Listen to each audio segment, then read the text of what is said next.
না না, এ সৌদি আরব কিংবা মধ্যপ্রাচ্যের কোনো দেশ নয়।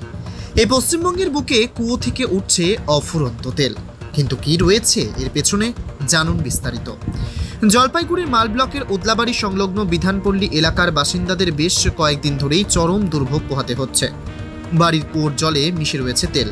সেই জল একেবারেই ব্যবহারের অযোগ্য। স্নান কিংবা পান বা কোনো কাজেই ব্যবহার করা যাচ্ছে না সেই জল।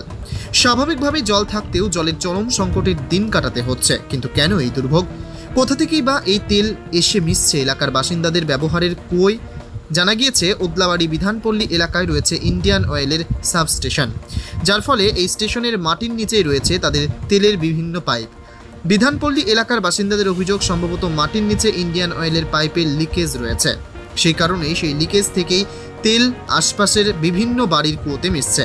ফলত এলাকার বহু বাড়ির কুয়োর জল নষ্ট হয়ে গিয়েছে ইতিমধ্যেই। স্থানীয়দের বক্তব্য, 1 বছর আগেও এই একই সমস্যার সম্মুখীন হতে হয়েছিল, কিন্তু তখন এতটাও খারাপ অবস্থা হয়নি কুয়োর জলের। কিন্তু এবছর কুয়োর জল না তেল রয়েছে তা বোঝাই দেয়।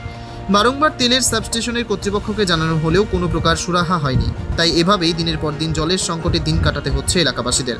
স্বাভাবিকভাবেই ক্ষোভ বাড়ছে। কবে এই সমস্যার সমাধান হয় তার নেই কোনো সদুত্তর। Sunny diary report, HPR news.